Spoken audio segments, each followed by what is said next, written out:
वकफ संशोधन बिल ने वर्तमान आलोचना चली निजर मंतव्य रखुछंती किरण रिजिजू।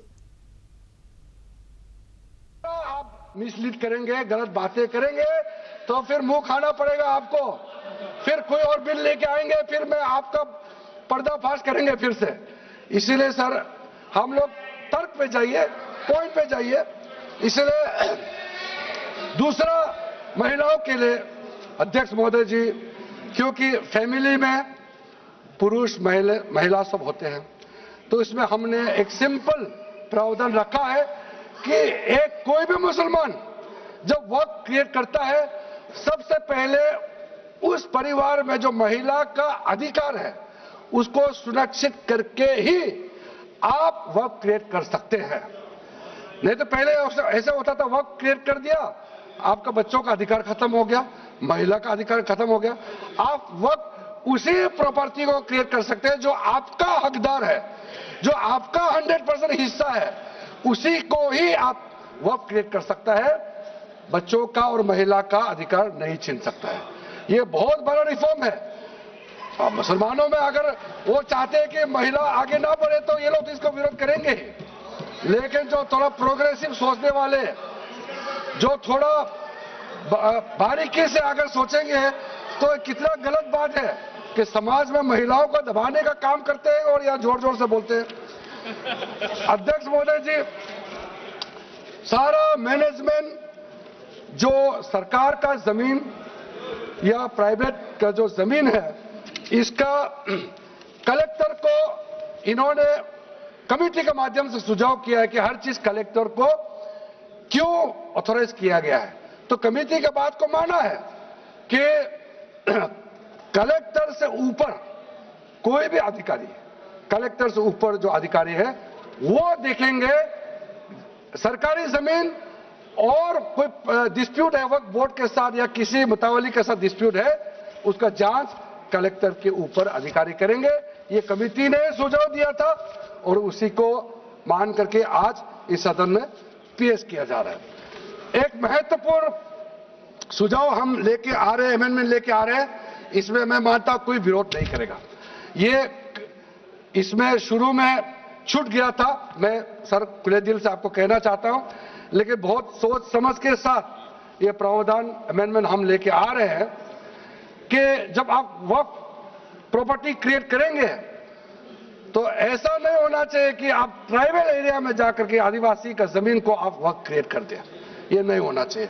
इसलिए हमारा देश के आदिवासियों का संरक्षण को ध्यान में रखते हुए शेड्यूल 5 और शेड्यूल 6 में आप वक्फ प्रॉपर्टी क्रिएट नहीं कर सकते हैं।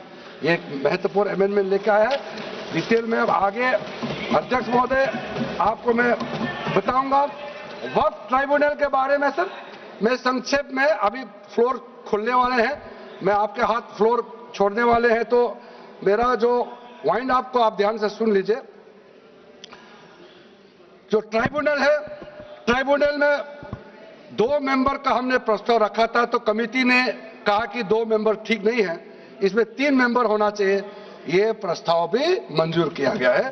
तो वक्फ ट्राइब्यूनल में 3 मेंबर होगा फिक्स टेन्योर का साथ, और उसमें आज टोटल लिटिगेंट्स 14,417 केसेस है।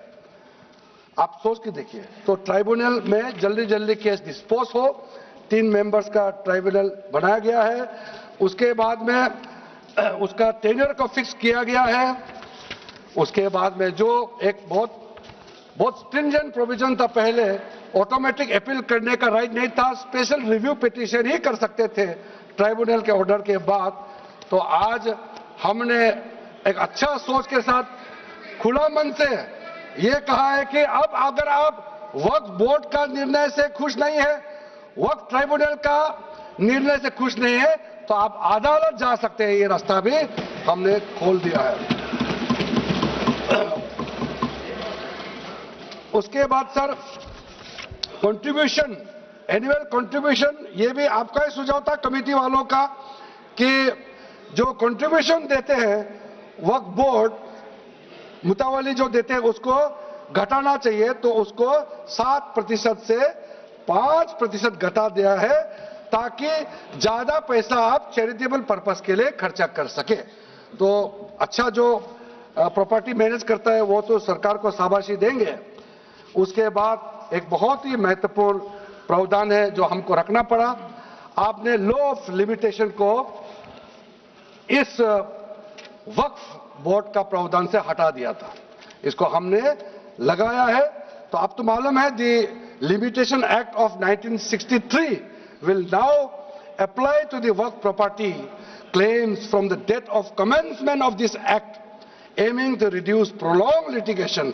ये बहुत बड़ा मैं मानता हूं एक कदम उठाया है।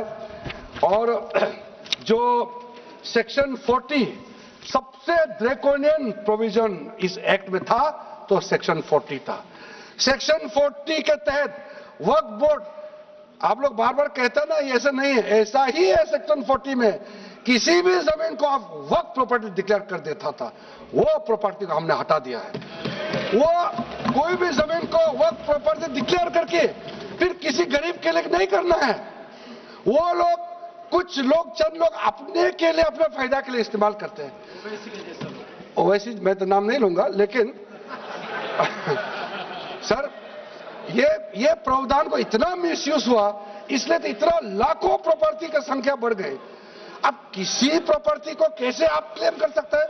इसलिए इस सेक्शन 40 की वजह से अध्यक्ष महोदय जी, इस सेक्शन 40 की वजह से कई मुद्दे इस देश में आया है। आज पूरा हमारे देश का क्रिश्चियन कम्युनिटी, जो कैथोलिक चर्च काउंसिल के लोग, भारत चर्च ग्रुप के लोग केरला में हो या देश भर में आज पुकार के क्यों कह रहा है कि वक्त संशोधन बिल जल्दी पारित होना चाहिए। वो इसीलिए कि सेक्शन 40 का मिसयूज होता था। सर आप सोचिए, केरला का एमपी, तमिलनाडु का एमपी लोग तो सोचिए, अगर आपने गलती से इस बिल का विरोध कर दिया तो आप क्या विरोध झेलना पड़ेगा बाहर में, आप कल्पना कीजिएगा अभी से। आप सोचिए, मैंने पिछली बार भी बताया सुरेंद्रेश्वर टेम्पल के बारे में, तो आपको बताया जब बाकी कोई धर्म ही नहीं था तब ये सुरेंद्रेश्वर टेम्पल था। तिरुचेंदुराई विलेज तमिलनाडु में उसको वक्त डिक्लेयर करने के बाद कर्नाटका में तो हजारों एकड़ का इशू है। फिर सर हरियाणा में जतलाना विलेज यमुनानगर में सिख गुरुद्वारा का जो जमीन है, कभी वहां मस्जिद भी नहीं था, कभी वहां मुस्लिम का सेटलमेंट का भी रिकॉर्ड नहीं था, उसको भी वक्फ डिक्लेयर कर दिया था। उसी प्रकार से केरला का मुनम्बम का जो इशू है वो तो अभी सब जान ही रहा है कि 600 क्रिश्चियन फैमिलीज का जो जमीन को वक्फ बोर्ड ने वक्फ डिक्लेयर कर दिया है, चर्च का भी कर दिया और आगे जाने का रास्ता भी बंद कर दिया था। अगर हम ये बिल पारित कर दिया, उसका अपना जमीन वापस मिल जाएंगे गरीबों का, किसानों का। ऐसा चीजों में आप लोग भी समर्थन करना चाहिए। मैं तो मानता हूं कि अभी भी देर नहीं हुआ, अभी भी आप जिद पे राजनीतिकरण करके आप अड़े रहे, आप मुश्किल में फंसने वाले हैं। विशेष करके हमारे कांग्रेस वालों को मैं कहना चाहता हूं, और बाकी हमारे साथी दल है, कांग्रेस के झांसे में ना आए, आपको भी डुबा देंगे ये लोग। इस बिल को विरोध करके बहुत बड़ा नुकसान होने वाला है। आप ध्यान से सुनिए अध्यक्ष महोदय।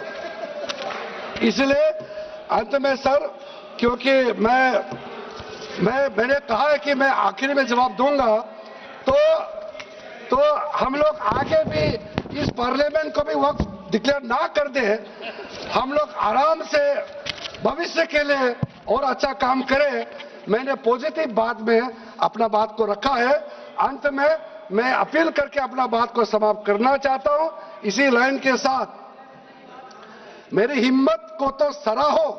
देखिए मैं कितना हिम्मत के साथ बोल रहा हूं। मेरे हिम्मत को तो सराहो, मेरे हमराही बनो। मैंने एक शम्मा जलाई है हवाओं के खिलाफ। आप लोग जब इस बिल को समर्थन करेंगे, मैं, हमारे वरिष्ठ नेता सब सदन में बैठे हम लोग सुन रहे हैं, मैं अपने आप को बहुत भाग्यवान मानता हूं, मैं भाग्यशाली हूं। प्रधानमंत्री नरेंद्र मोदी जी ने मेरे जैसे एक साधारण सदस्य को इतना पुण्य काम करने का मौका दिया है, इस बिल को यहां रखने का मौका दिया है। करोड़ों करोड़ों गरीब मुसलमान बहने दुआ देने वाला है। दुआ में अकेला क्यों लूं, ये दुआ आप भी लेना चाहिए। इस बिल को समर्थन दीजिए, ये मेरा अनुरोध है।